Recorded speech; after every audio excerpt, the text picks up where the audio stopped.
L'infidélité des femmes est un phénomène très mal perçu dans les communautés africaines. Elle l'est encore davantage quand elle touche des femmes d'hommes politiques de surcroît à la première autorité de l'État. L'infidélité de la femme ayant mauvaise presse et restant un acte inadmissible et un milieu honteux, condamnable et répréhensible selon les us et coutumes africaines. Depuis les années 2010, des affaires de soupçons d'infidélité avaient déjà ébranlé la toile concernant certaines premières dames d'Afrique. Malgré tous les privilèges dont elles font l'objet et tous les honneurs dus à leur rang, des femmes de président traînent derrière elles des bruits de casseroles liés à des histoires d'infidélité. Même si certaines d'entre elles ne sont plus au pouvoir, d'autres vous surprendront assurément. Nous vous présentons dans cette vidéo 5 premières dames accusées d'histoires d'infidélité dans les coulisses de la présidence. Alors reste jusqu'à la fin de vidéo pour en savoir plus. Retrouvons-nous tous après le générique. Bonjour à tous et bienvenue dans cette nouvelle vidéo.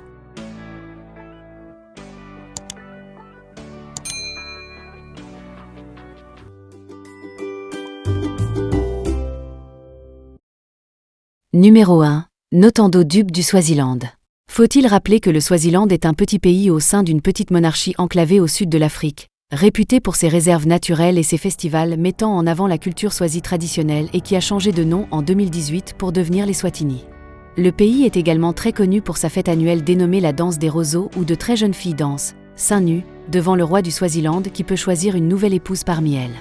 Couronné après la mort de son père en 82, le roi Mswati III règne en monarque absolu sur son pays depuis 1986. Il a de nombreuses femmes, en tout 15 à ce jour. Notando Dube en est la 12e. Mère de 3 enfants, elle a été sommée le 19 novembre 2010 de quitter immédiatement le palais présidentiel. Le magazine Jeune Afrique nous apprenait en 2011 qu'elle a été bannie comme épouse du roi, qui a refusé de la voir depuis qu'il a appris en 2010 qu'elle entretenait une relation extra-conjugale avec le ministre de la Justice, Domizo Mamba, qui lui avait été éjecté du gouvernement. Des agents des services secrets avaient découvert qu'elle endossait un uniforme militaire pour retrouver régulièrement son amant dans un hôtel de luxe à une dizaine de kilomètres de Mbabane, la capitale de ce petit État enclavé entre l'Afrique du Sud et le Mozambique. Quand l'affaire avait éclaté au grand jour, la première dame avait été menacée d'être assignée à résidence, tandis que le ministre devrait être expulsé du pays. Finalement, son divorce avec le roi Mswati III a été officialisé en 2019. Le roi a d'ailleurs pris d'autres épouses depuis ces événements. Numéro 2. Winnie Mandela de l'Afrique du Sud. Et oui, certains ne le savent peut-être pas jusqu'à ce jour, la femme du héros Nelson Mandela a cocufié son mari avec son garde du corps. Faut-il le dire, Nelson Mandela, célèbre pour sa lutte anti-apartheid, était aussi un sacré séducteur. Le père de la nation arc-en-ciel a vécu de nombreuses idylles et s'est marié 3 fois. La dernière, Graça Machel, était la veuve d'un chef d'État, commandité par le régime d'apartheid. Nelson Mandela fera d'elle alors, en 1998, sa 3e épouse. Mais, celle qui nous intéresse ici est sa 2e femme, la plus connue, Winnie Mandela. Bien que célèbre pour sa lutte anti-apartheid, celle qui se faisait surnommer « la mère de la nation » verra sa réputation se ternir. Son garde du corps et ancien amant Jerry Richardson, avec qui elle a entretenu une relation pendant que son mari était détenu, l'accuse également de lui avoir ordonné de tuer un jeune activiste de 14 ans, membre de l'ANC Stompie Moketsi.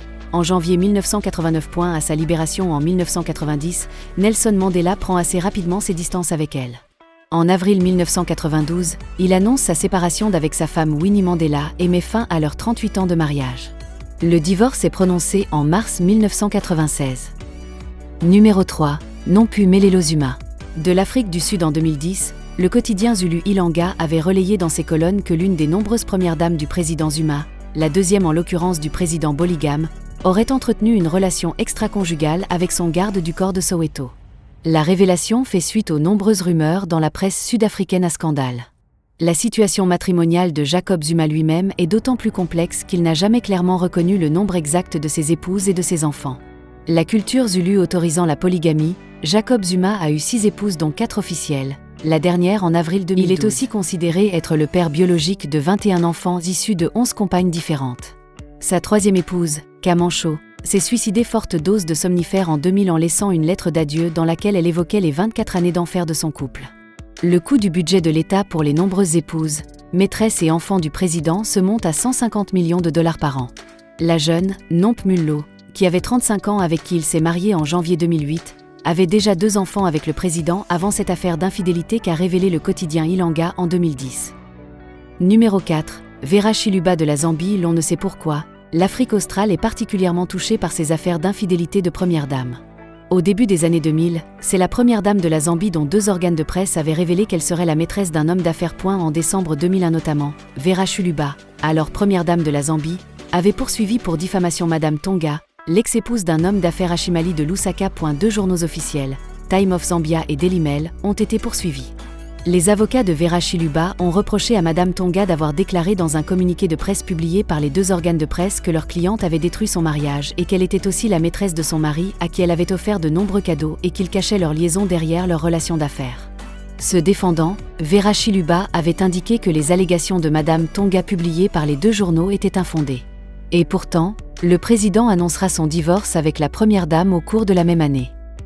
Numéro 5. Grace Mugabe du Zimbabwe. Grace Mugabe, aujourd'hui âgée de 59 ans, était la secrétaire et l'épouse du président du Zimbabwe, Robert Mugabe. Considérée comme la maîtresse de ce dernier, Grace s'est mariée avec lui en 1996. En 2010, Madame Mugabe, alors âgée de 41 ans, aurait été prise en flagrant délit d'adultère.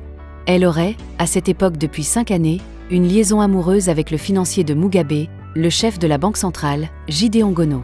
Elle et Gono se voyaient à printemps en moyenne 3 fois par mois, soit à sa ferme laitière ou dans des hôtels de l'Afrique du Sud voisin. La révélation, telle que rapportée dans le Sonde des temps, a déclaré que sur son lit de mort, c'est la jeune sœur de Mugabe, Sabina, qui a averti le président qu'il a été trahi par M. Gono et sa femme, Grace.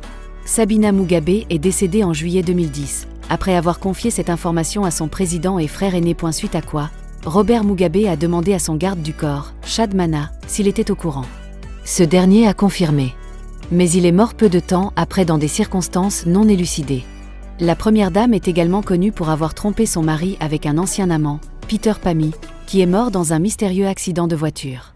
Après ce classement, nous abordons le cas des premières dames d'Afrique de l'Ouest dont les rumeurs entretenues dans l'opinion disaient au bord de la rupture avec leur mari. En 2016, notamment au Bénin, la presse titrait un matin que le président Boni Yayi aurait mis enceinte la fille de son ministre François Abiola, ce qui aurait poussé la première dame Chantal Yayi à demander le divorce et aurait quitté le palais présidentiel pour la résidence de ses parents.